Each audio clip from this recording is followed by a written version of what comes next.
அதே போல பாரதிய ஜனதா கட்சி ஊழல் செய்கின்ற திமுகவை அகற்ற வேண்டும். அதற்காக அவர்கள் அந்த எண்ணத்தில் இருக்கிறாங்க. அப்படி அண்ணா திமுக கருத்தோடு ஒத்து போகின்ற கருத்துடைய கட்சிகளை நாங்க ஒன்னா சேர்க்கிறோம். திரு ஸ்டாலின் அவர்களே, இன்னும் பொறுங்க, பிரமாண்டமான கட்சி எங்க கூட்டணியில் வர சேர இருக்குது. நினைச்சு பார்க்காத அளவுக்கு ஒரு கட்சி வரப்போகுது. எதிர்பாரு.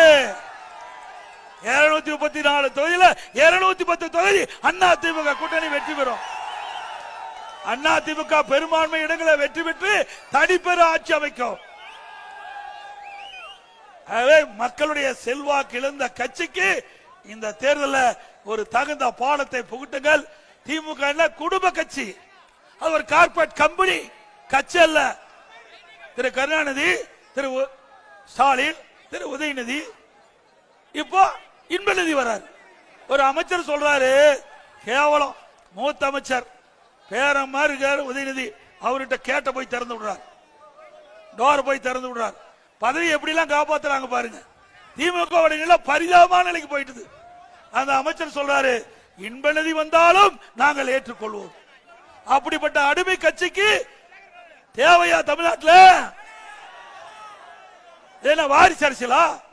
இங்க இருக்கிற முதலமைச்சர் ஏற்றுக்கொள்ள மாட்டாங்களா? வரட்டுமே எல்லாம். ஜனநாயக நாடு. எடப்பாடி பழனிசாமி முருகமாறு இங்க இருக்கிற தம்பி, இங்க இருக்கிற இவா என்ன ஒப்ப மட்டும் பட்டா எழுதி வச்சிருக்கா? உடனே பட்டா எழுதி கொடுத்திருக்காங்க தமிழ்நாட்டு மக்கள். நீங்க தான் ஆட்சியில் இருக்கணுமா?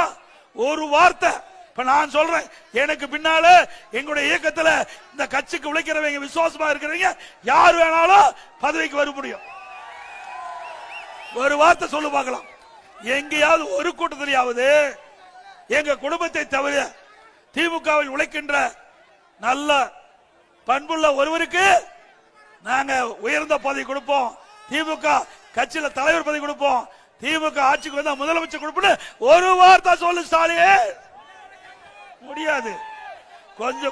கொஞ்சம் ஏமாந்தா காட்டு மன்னார் கோயிலுக்கு அத்தனை பட்டா போட்டுருவாங்க. எடுத்து முறை பட்டா போட்டு ஸ்டாலின்.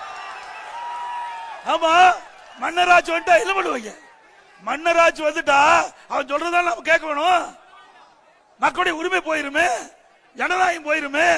அதனால சொல்றேன், வாரிசு அரசியலுக்கு முற்றுப்புள்ளி வைக்கின்ற தேர்தல் 2026 சட்டமன்ற தேர்தல்.